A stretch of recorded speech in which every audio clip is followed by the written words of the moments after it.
Hola amigos de Orden del Tiempo, soy Bernardo y bienvenido un día más a este canal. Hoy vamos a tratar la obra literaria de Drácula de Bram Stoker. En este vídeo estaré acompañado de Mario Luis Martín del programa La Señal Ciencia y Misterio, que tanto por aquí arriba como en la cajita de descripción os dejaré el enlace para que os suscribáis al canal de La Señal.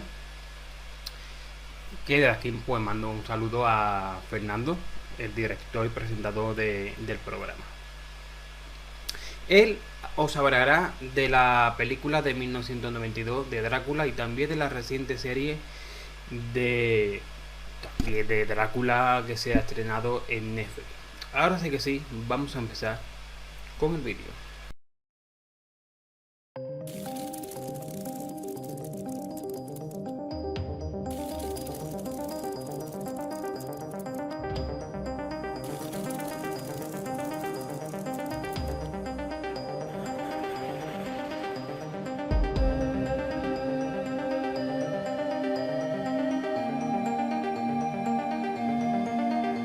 Pero antes de todo, me gustaría que os suscribáis ahí en el caso de que no estéis, por favor, pues un pulgar arriba. Y ahora sí que sí, nos tenemos que ir en el tiempo hasta el año 1847, cuando en el seno de la familia judía de los Stoker nació el pequeño Bram.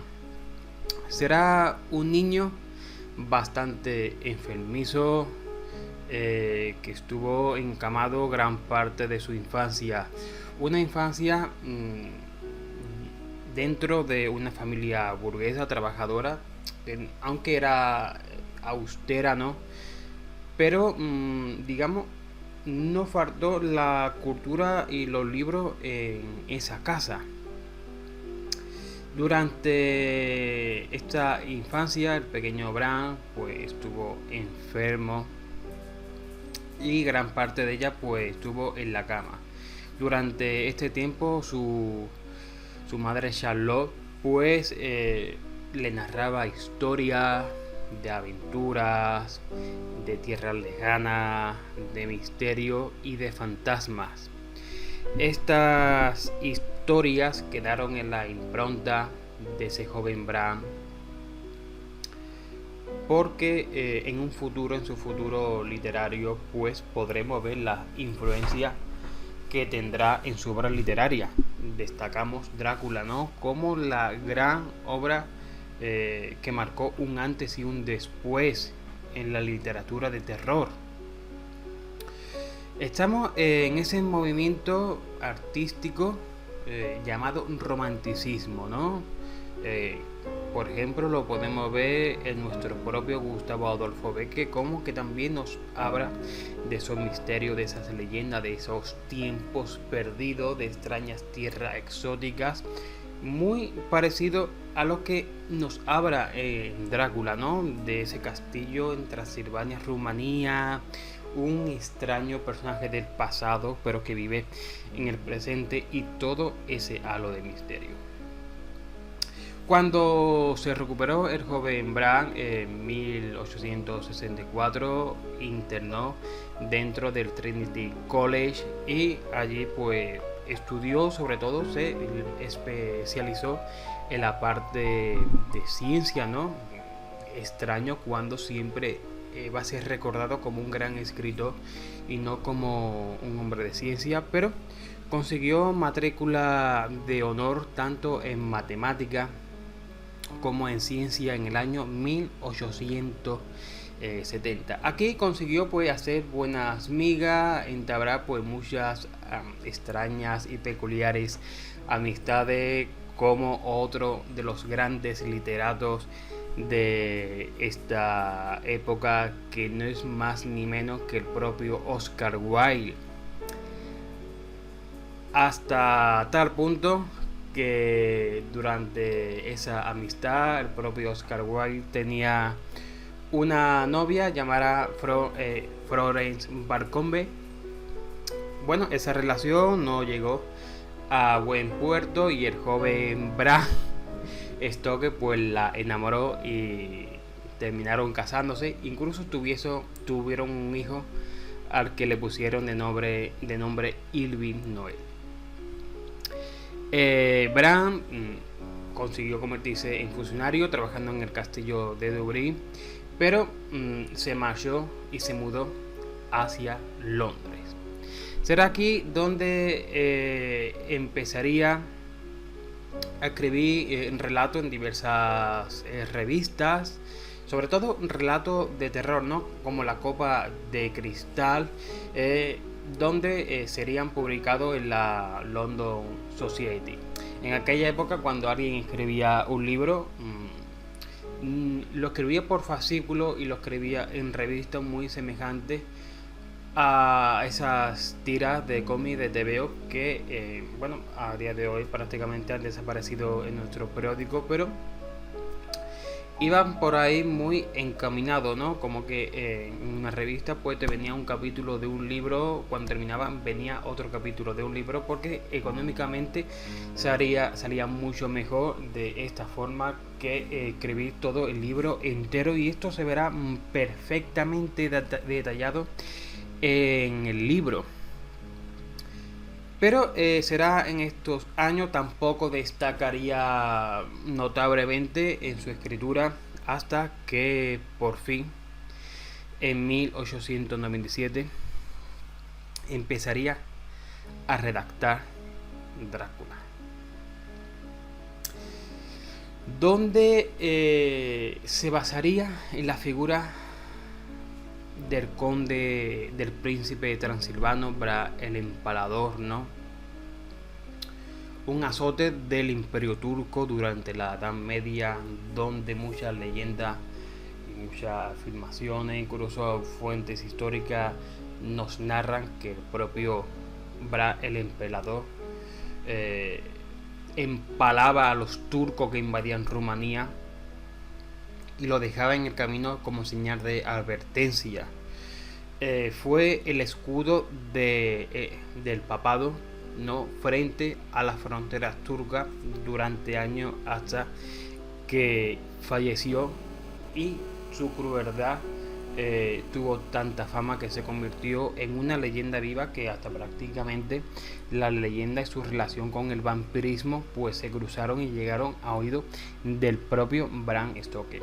¿Había historia de vampiros anterior a Drácula? Sí, pero él asentó lo que a día de hoy viene siendo la figura del vampiro clásico, del vampiro que ha pasado a la posterioridad y que ha llegado hasta nuestros días, ¿no? Imaginaros que Drácula es el personaje que más se ha adaptado en televisión y en cine de la historia, seguido de Sherlock Holmes. Hasta versiones como la de Christopher Lee, el Drácula de las películas de Van Helsing. También está el Drácula que está dentro del universo de los cómics de Marvel, incluso el de la reciente también aparición de Sabrina, Cosa de Bruja, incluso en la serie de Castlevania también de Netflix. Son algunos de los ejemplos de los diferentes Drácula que debemos olvidar, incluso también algunos de ellos relacionados para la infancia, como ese Drácula de la trilogía de Hotel de Transilvania, sin mal no recuerdo. Fijaos hasta qué punto ha evolucionado y cambiado ese personaje. Bien es cierto que se ha ido añadiendo, que se ha ido quitando cosas del canon oficial del Drácula de Bram Stoker, pero su impronta sigue ahí. Pero para ello Bram Stoker pues estudió y releyó las antiguas leyendas de los Strogoi, ¿no?, de esos muertos vivientes que habitaban en la antigüedad, y las posteriores leyendas del vampirismo que nos sitúan hasta la antigua Grecia o incluso en la antigua Roma. Perdón. Pero para basarse completamente en todo esto, Bram Stoker leyó pues dos obras que le sirvieron como fuente. Uno es Los Principios de Valaquia, donde pues desarrollaba la región de Valaquia, estudiaba los hechos, ¿no? Buscando a ese Drácula histórico. Y otro es una obra de Emily Gerard titulada La tierra más allá de los bosques. Incluso Barney el vampiro también sirvieron para asentar esta obra. De acuerdo, pues llegamos hacia 1897, un momento donde empieza a escribir Drácula. Pero para nuestra sorpresa, el libro yo me lo he leído, os lo recomiendo a todo el mundo. Las acciones son como si fueran unas cartas, una especie de diario, ¿no? Cada carta, pues digamos, es un capítulo que lo van narrando los diferentes personajes desde su propio punto de vista.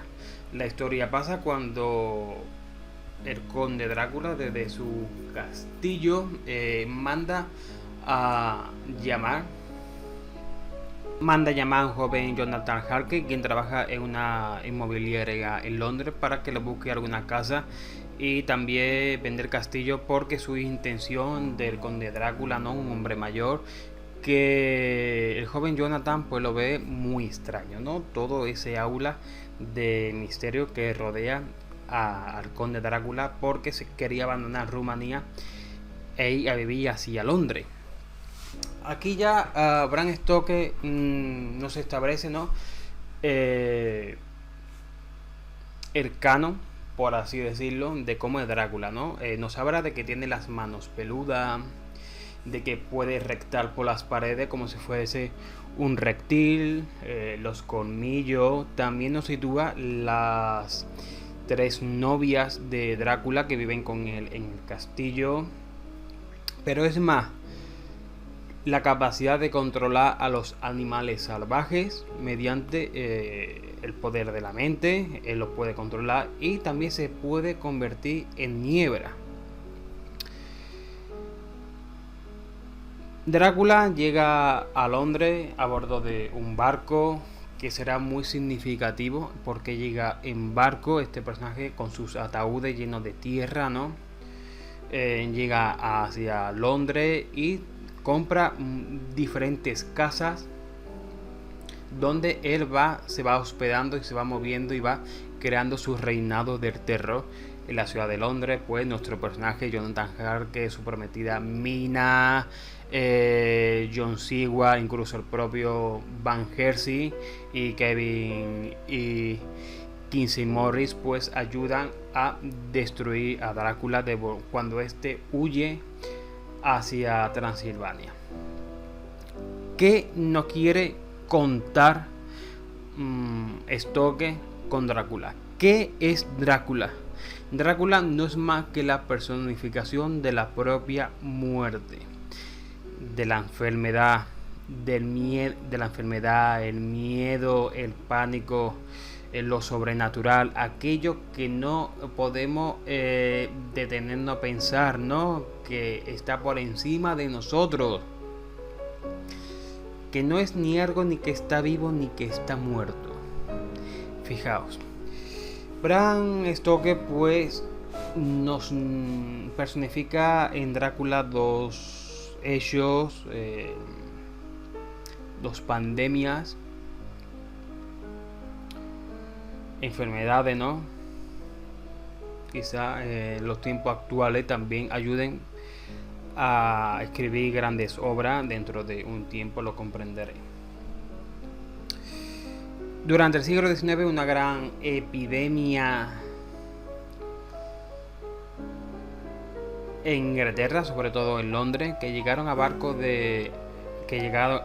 bordo de barcos desde Irlanda y crearon un caos en la ciudad. Este hecho fue personificado en la figura del propio Drácula, ¿no? Porque cuando este llega a bordo de esos barcos pues están vacíos, son como barcos fantasma, y dentro de ellos va la muerte. Esto causó una gran hambruna en Londres, ¿no? Estoy hablando de esa gran epidemia en Londres. Pero también el propio Bran se inspiró quizá en el gran brote de cólera, también del siglo XIX, y que Jon Snow, a través de un mapeado de una red logística que él mismo creó, pudo identificar cómo ese brote de cólera se había producido a partir de agua contaminada y cómo los focos de infección estaban rodeando a esas casas. En la obra de Drácula, los protagonistas hacen exactamente lo mismo que hizo Jon Snow para buscar los brotes de cólera, en este caso los personajes, para buscar a Drácula, un ser que no sabe diferenciar el bien, que no sabe diferenciar qué es el amor, ¿no? ¿Por qué digo esto? Porque a continuación nuestro compañero Mario pues nos hablará de las diferencias y similitudes con el libro. No lo voy a destripar mucho porque se asemeja mucho a esa película, pero hay una parte de ella que no estoy de acuerdo. Y estoy muy de acuerdo con la opinión que dice Mario. Son dos partes llenas de spoilers. Os invito a que leáis tanto la obra como ver tanto la serie como la película. Hola Fernando, ¿cómo va? Un gusto que me hayas invitado a dar mi opinión de la película Bram Stoker's Drácula de Francis Ford Coppola de 1992 y de la serie Drácula que Netflix ha sacado este mismo año en tu canal Orden del Tiempo. Bueno, sin más preámbulos, vamos con la crítica.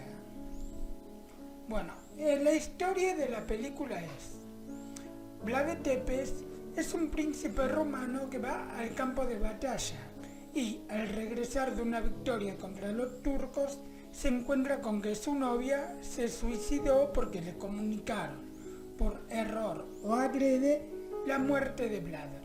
Él maldice a Dios, abjura de él y es condenado a ser un vampiro. Bueno, algunos siglos más tarde, a finales del siglo XIX, principios del XX, una inmobiliaria de Londres envía a uno de sus agentes, Jonathan Harker, a los Cárpatos, región de Transilvania, porque un conde de allá quiere adquirir una propiedad ahí, en Londres. Ya de entrada, Jonathan ve cosas muy extrañas. La gente le tiene miedo al conde que él tiene que ir a visitar, el cochero que lo lleva al castillo da un poco bastante de miedo. La cuestión es que, al llegar, en relativamente poco tiempo, Jonathan descubre que el conde solo aparece de noche. Camina como flotando, lo ve trepar por las paredes. El agente recibe la visita de las 3 novias vampiras del conde Drácula, como es su nombre, etc., hasta que al final logra escaparse del castillo cuando el vampiro se embarca a Inglaterra. Bueno, ya voy a decir lo que todos saben. El conde Drácula es Vlad de Tepes, que vio una foto de Mina Murray, la prometida de Harker, y de buenas a primeras se dio cuenta, quién sabe cómo, de que ella es la reencarnación de su amor perdido. Se pone de novio con ella, pero la mujer corta la relación al llegarle una carta de un convento donde apareció Jonathan y viaja a verlo. Pero Drácula, mientras tanto, no perdió el tiempo, porque en ese interín le estaba chupando la sangre a Lucy Westenra, amiga íntima de Mina, hasta que la convirtió en no muerta. Este hecho fue descubierto por el salvaje Dr. Van Helsing, quien, acompañado de todos los pretendientes que tenía Lucy, le da el descanso eterno, digamos. Resumiendo, Drácula le da su sangre a Mina para esclavizarla e irle convirtiendo en vampiro, además de que los dos ya estaban enamorados, y sus amigos y su ahora marido, Jonathan Harker, Deben actuar rápido para que eso no pase. Logran expulsar a Drácula de Inglaterra, lo persiguen hasta Transilvania y al final es la propia Mina que termina matándolo a petición del mismo conde, poniendo fin a la maldición vampírica que pesaba sobre ella y sobre él. Bueno, la película comparada con el libro me pareció bastante antojadiza, o al menos no era lo que yo esperaba, según la crítica que había leído. Todos decían que era una soberbia adaptación, que esto, que aquello, que era muy fiel al libro, pero yo no me esperaba lo del romance entre Drácula y la novia de Harker, ni Lucio o Mina besándose bajo la lluvia, Renfield el sirviente loco de Drácula con anteojos rojos, la ropa del conde que yo ya me hubiera caído si tenía que caminar con eso, en fin, un montón de detalles. Lo que me hizo darle una segunda oportunidad fue el tema de los efectos especiales, porque me enteré que todos ellos habían sido artesanales de la vieja escuela, tipo cámara revertida, espejos, filmaciones sobre decorados. Fue la última superproducción cinematográfica que los usó, y con eso ya hizo que mi opinión sobre ella mejorara. Bueno, ahora la serie Drácula de Netflix es otro cantar, y es erróneo decir que es una adaptación del libro, porque al principio es más o menos igual que el libro o la película, dentro del orden cronológico, pero luego se va por otros rumbos, algunos interesantes y otros no tanto. Empieza con Jonathan Harker, hecho polvo dentro del convento donde fue a dar luego de escapar del castillo. Y hay una monja que le hace preguntas sobre lo que le pasó. La cosa se le sale del caos original, pero en el buen sentido. En el primer capítulo se descubre que Jonathan es un muerto vivo, Drácula se lo bebió, pero por algún motivo raro conservó su conciencia. La monja que le interroga, la hermana Ágata, no es una monja común tampoco, sabe sobre ocultismo, magia negra y todo eso. Y tiene un particular interés en este vampiro, y se descubre el motivo cuando éste intenta entrar al convento. Ágata le da unas gotas de su sangre como para provocarlo, y como él a través de la sangre puede adquirir el conocimiento de sus víctimas, un hecho un poco medio tirado de los pelos, pero que acá le van a dar un giro interesante. Descubre que el apellido de Ágata es Van Helsing, dato irrelevante para ellos pero fundamental para nosotros. Drácula consigue que Jonathan lo deje entrar al convento, lo liquida, mata a casi todas las monjas y entra al lugar donde están refugiadas la hermana Ágata y Mina Murray, que le acompañaba durante el interrogatorio disfrazada de monja para escuchar la verdad de los propios labios de su prometido. El segundo comienza con Ágata y Drácula jugando un partido de ajedrez, mientras él le relata cómo se fue comiendo los pasajeros y tripulación del barco donde él iba a Inglaterra. Este capítulo es muy interesante, muy detectivesco, porque hay un eje sobre el cual gira todo, el camarote 9, al cual nadie puede entrar. Casi al final del partido de ajedrez, por un motivo u otro, Ágata se da cuenta de que esa situación no es normal, de que más bien parece un sueño, y realmente lo es. Ella es la que está en el camarote 9. Drácula le ha estado chupando la sangre y haciéndole dar la ilusión esa. Drácula se la muestra a los tripulantes sobrevivientes y les dice que ella es la causante de todas las muertes, que hay que colgarla, pero ella logra demostrar que él es el vampiro. Para no contar demasiado voy a saltarme hasta la parte que Ágata quiere darle tiempo al capitán del barco para que lo vuele. Y le dice a Drácula que él es diabólico porque le tiene miedo a la cruz y ¡oh sorpresa! Uno se piensa que no se puede innovar más sobre los vampiros y salen con esto.